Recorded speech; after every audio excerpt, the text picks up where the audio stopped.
preview. We've just about caught our breath after an eventful weekend in the Premier League last time out, and another round of fixtures is swiftly upon us. Topping the bill in match week 13 is Chelsea versus Manchester United. Watford host Manchester United. You know, we should do better. They simply can't afford to slip up here. We think we will do better. And there is Joshua King! And Manchester United unpicked yet again. Zaha! What a shocking first half. Disaster. That was about as bad as it's got. What a calamity. Would you believe it? It was embarrassing. It was a nightmare. 5 defeats from their last 7 league games. How much longer can this go on for, you wonder? How low are you feeling right now? Very. Well, breaking news, Ole Gunnar Solskjaer has been sacked. A daunting trip to high-flying Chelsea is next for struggling United. The league table then, Chelsea are still in top spots. West Ham can draw level on points with City with a win, and United need 3 points to stop the gap widening to the sides above. And then at the bottom, Newcastle are 5 points adrift of safety. Norwich are still in the relegation zone, but back-to-back wins keeps them within touching distance. And a win for Steven Gerrard on his managerial debut at Aston Villa has moved them up to 15th. And joining me to preview this weekend's Premier League games, we've got James Collins, Owen Hargreaves and Raphael Honigstein. Good to see you all. I mean, what a week it's been. So much has changed, particularly at Manchester United, because the last time we sat here last weekend, Ole Gunnar Solskjaer was still the manager. He's out the door. Michael Carrick currently in charge. And I know you watched them in Europe this week, Owen. Was there a big difference? There was a difference. Yeah, there was a difference, but there had to be a difference. I mean, the Liverpool game was bad, and then the Man City game was terrible, and then the Watford game was a disaster. So it's not a surprise that Ole had to lose his job. You know, he had to stop the bleeding at some point. I thought the game against Villarreal was a tricky one against an experienced team with an experienced manager. And, you know, the biggest issue has been defensively. They've been so poor defensively. And Michael Carrick tidied that up. You know, they didn't concede a goal. So that's a positive, but there's still so much work to be done. And it's great to see that there's actually some football people at the football club.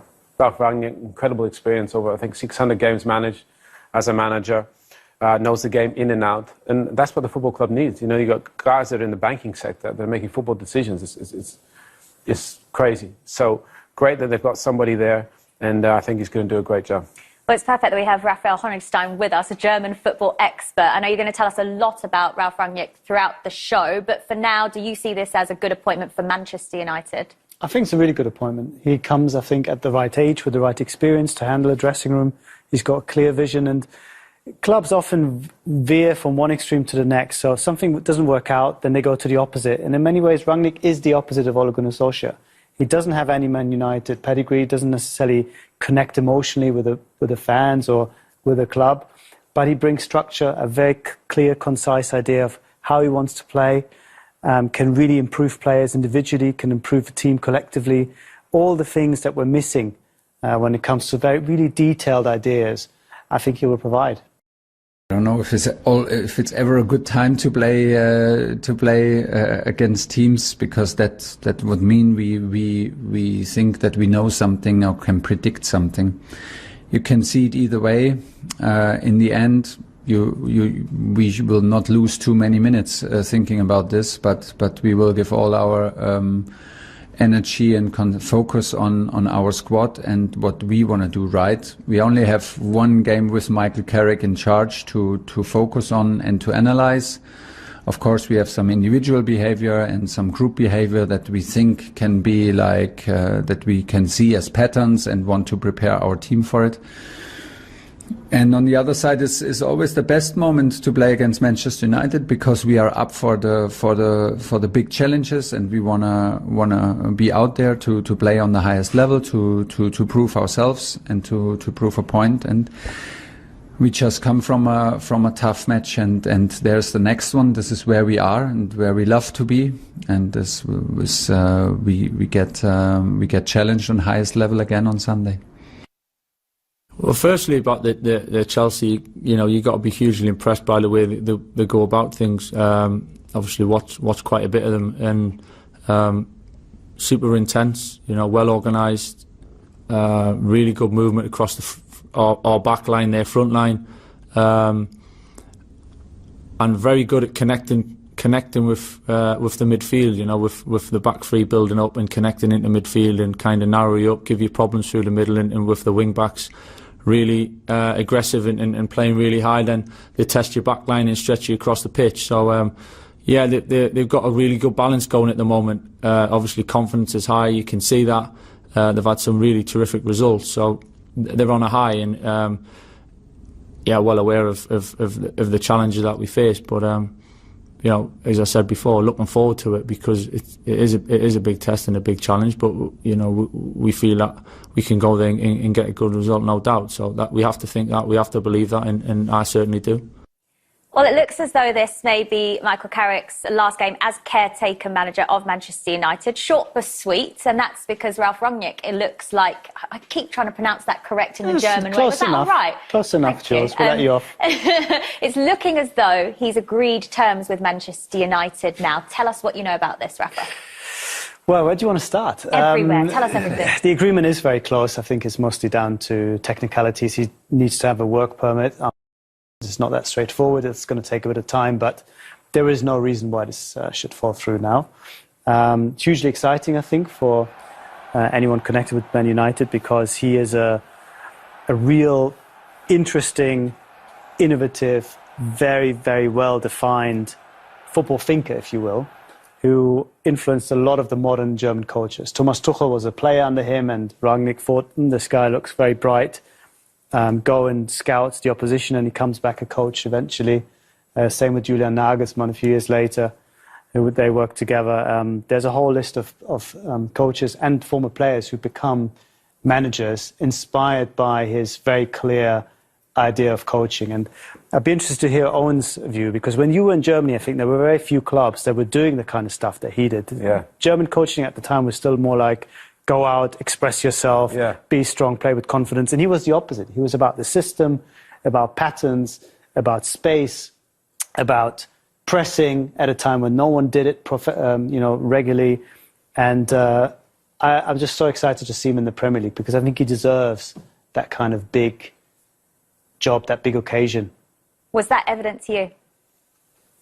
Yeah, every job he touched, he turned, he improved significantly. I think the first one was Ulm. You remember Ulm, the tiny little team, they came out of nowhere. So you think about Hoffenheim and you think about the Red Bull projects, Leipzig and Salzburg, and he's an innovator, and he's a football man, and that's a beautiful thing. I think he's got great experience. He plays the right way. Our team, when Bayern played against them in the Bundesliga, we didn't have to do too much in terms of detail because we were better than the opposition most of the time. But you notice, I think he said they beat one of Jurgen Klopp's teams 4-1. And after Jurgen Klopp said he wanted his teams to play like that. I mean, how big a compliment do you want to make somebody? Well, the fact that Jurgen Klopp has said today that it's not a good thing for Liverpool that he's going to be managing in the Premier League kind of says it all. Well, it does. And, and Thomas Tuchel has said pretty much the same thing.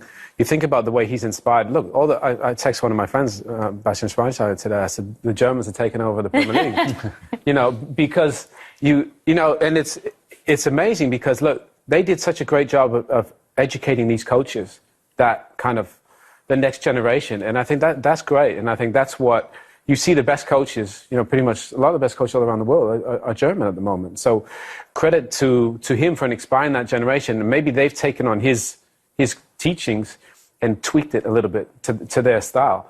But, I mean, to get a compliment from Tuchel and Klopp, you couldn't get any bigger ones. Has he been close to taking a job in the Premier League before now? I know he's 60, 62. Yeah, so he had an offer from Chelsea in January to come in as an interim manager, but he thought 4 months is not really enough. He got close to Everton before Carlo Ancelotti took over there. I think in the past people have been a little bit afraid of him because he wasn't really clearly defined anymore as a coach. People saw him as the sporting director, as the club builder, and they thought, if I hire him, is he going to take over the whole club? And maybe, as you said, the club is run by non-football people. They think, I have a real football CEO here. Maybe the owners think, I'm no longer necessary. They can have him run the whole club. So I think that scared them a little bit. Is that as much a concern as people make that, people use that, like, not control freaks, not fair, but that he wants kind of ultimate control? Is it that extreme? I think in the past it was the case because at Hoffenheim and Leipzig, he was given basically a blank sheet of paper and said, build us a club. Yeah. And then over 5, 6, 7, 8 years, you build a club from the lower leagues to the Champions League side. And when you do that and you have full control over who's the bus driver, who's the greenkeeper, who's the second, third assistant under 17 coach, then somebody tells you suddenly, oh, you have to buy this player and I'm going to buy you that left back and you want that's hard. Yeah. But I think now, a few years later, having had the break, he's in a position where the passion for actually the pure coaching has come out again. And the prospect of working with this Man United team and giving them the kind of structure that they're really crying out for, I think supersedes any other concerns. I don't think he wants to come in and secretly think, if I do well, then I can take over the whole club and then I can buy all the players. I don't think he thinks like that. I think he just wants to enjoy the coaching and get back to that coaching that's been missing a bit. Do you think he works with what he has, or do you think he tries to force his methods onto a group of players? That is the most interesting question, and I'm not sure he has the answer yet. I think he'll want to first see what are these players like. Can I actually take them on the journey with me, or will they refuse to buy into me and I'll have to adjust? I think that's going to be the fascinating story. Again, coaches usually have a lot of power. They say, if you don't want to play my game, fine, I'll buy another person. At Leipzig, at Hoffenheim, he wouldn't buy players who were over 23 because he felt, I can't really play a pressing game with players who are 28, 29 and maybe on their third or fourth contract to a little bit more sophisticated. I want the hungry guys. I want the guys who are going to go and run and run and run. He's not going to be able to utilize that same vision at Man United. It's almost the opposite. But I think he's clever enough and has enough of a man management touch to adjust the ideas and to get people on board, even if he has to compromise a little bit. I think that is the really interesting side, because when you look at the Manchester United squad on paper, you would assume that they could go on to achieve something this season. There's still a long way to go in this campaign, but the current form guide is not looking good. Lost 5 of their last 7 Premier League games, and you can see the problems on the pitch. I mean, look at that for stats. Rafa, that says it all. They are worse than Newcastle, who haven't won a game yet this season. I think one of the things that I guess people have had doubts in Ralf Rangnick before is that he's not really won anything. So people are saying, well, where are the trophies to kind of back up all of this brilliant philosophy and strategy that we speak of so highly? So what would you say to those people? I think it's slightly the wrong way to look at it, because when you are tasked with taking a third division side into the Bundesliga, and you do that with back-to-back promotions, and you do it again with another team and make them into a Champions League team in the space of 5 years of the club existing, then you're winning. You might not winning a trophy, but you happen to do your job and you're doing it better than a lot of other coaches who perhaps, by virtue of being in a job with a team, automatically have a better chance of winning. I mean, I often say, maybe it's a little bit unfair, but Roberto Di Matteo, Champions League winner, is he a better coach than Ralf Rangnick or Pochettino? Probably not, because we've seen their body of work over a number of years, and coaching, I think, ultimately has to be measured not so much in trophies, but in what are my resources and how much I'm getting out. If I'm constantly getting out more out of my resources than you'd expect, or at least get like close to the maximum all the time, I think I'm a better coach, even if that translates into keeping a team up that should be going down, or keeping a team and getting a team into Europa League that should be a relegation battling team, than somebody who is just in a position where there's a 50-50 chance almost of winning. And again, when I come to you, Bayern Munich coach at your time, almost a coin flip, if you win a championship or not, by virtue of being there. And we've seen in recent years, coaches have been at Bayern who weren't very good. Not to name any names, maybe I should. Niko Kovac. He was pretty good. He was a double winner. Yeah. Because he's a Bayern Munich coach. Look, Ralf Rangnick took Schalke to a Champions League semi-final, and that wasn't a team that should have been in a Champions League semi-final. I can't think of one job that he's done where he hasn't overachieved. Not one. So I'm with Ralf. The whole trophy thing, I'm not too worried about that, because I think if he's never had a group of players like this is almost like, for his body of work over all the years he's been in football, this is like probably a gift to him. And now he'll probably want to see himself. I've normally worked with young guys and hungry guys. Now I get pretty much a finished product, and I'm the architect of it. Let's see if we can go on and win something big. He's probably not 100% sure either. But I tell you what, it's an exciting opportunity to take that group with his experience and say, now let's see what we can achieve. I think the sky's the limit. I really do. But in Germany, Fingerspitzengefühl means that, like the finger feeling. You know, he's going to have to get in there and see when can I push and when do I got to back off and when do I got to bring the older guys on board, and, you know, and Varane and Ronaldo's and get their opinion, because I think it's going to be delicate the first few weeks. From what you guys are saying here, James, it sounds to me that if he does well, this could actually mean he lasts longer than just until the end of the season. What do you think? Well, certainly, it all depends. His management, it all depends on results. You know, like I say, it'd be interesting to see. No disrespect to the players he's worked with in Germany, but like Owen said, he's going into the quality of the squad he's going into. It'd be interesting to see how he does it, how his coaching methods work with the players, like say, who are already the finished article, not boys he's sort of bringing through. So if he goes in and does well, you know, why wouldn't they give it to him? Okay. The one thing is, Jules, the fixtures are very kind to them, you know, for the next couple of months. So you could see United going on a really big run. And then I think, obviously, his position is, you know, significantly improved. Apart from this game at the weekend. Yeah, forget the Chelsea one. They're not going to win that. Let's talk about Chelsea then. Top of the league. I mean, they're doing so well, James, at the moment. It doesn't look like anyone can stop them. They've only lost once this season in the league, and that was to Manchester City. When you look at their numbers and what they're achieving so far compared to other title-winning seasons, it's basically the best there's ever been, bar the amount of goals conceded, where they've only once conceded less at this stage of a campaign. But when you look at the amount of goals scored this time round, it's considerably more. Are they still your favourites to go on and win it? They are. They look unstoppable to me at the minute. Both ends of the pitch, solid defensively and you know, creating numerous chances every game and scoring lots of goals. So for me at the minute, obviously there's so much quality, you know, Manchester City, Liverpool, but at the minute Chelsea look the full package, and I really struggle to see a team that's going to knock them off the top of the table at the moment. Yeah, Lukaku was back on the bench for Chelsea in the Champions League against Juventus. Do you expect him to start this game? Well, I think the manager and his philosophy is more important than the individual players. And that's basically been proven. The fact that he's done all that, conceded 4 goals in 12 games. I mean, that's... Only 1 from open play is incredible. That's crazy. So, obviously, it doesn't really matter who's kind of popping in. Mendy obviously always plays, you know. I think Rudiger pretty much always plays. But there's so many guys that can dip in and out. You know, Reece James has been unbelievable in that right wing-back position, but they've done it without Pulisic, without Lukaku. Mason Mount's missed time. Ziyech has barely played. So to think that anytime he slots anybody in, it doesn't matter. They all perform. And that's a sign of a really great coach. So I think they're the favourites, but I still think Man City are the best watch. But I think they're the team that probably plays the best together. And essentially that's all football is about. And just another quick one on the squad. Chilwell picked up what looks like quite a bad injury. He's going to be out for a few weeks, we're hearing. Does Alonso just slip straight back into that spot, and that just shows the squad depth that Thomas Tuchel has? Yeah, and it also shows how much Thomas Tuchel had an impact, because Marcos Alonso is one of those guys who looked like they're completely sort of gone past it under Lampard. Like no longer good enough even to play in the Premier League. And Tuchel has resurrected him and others. I'm thinking of Barkley, and you know, there's so many players, Loftus-Cheek.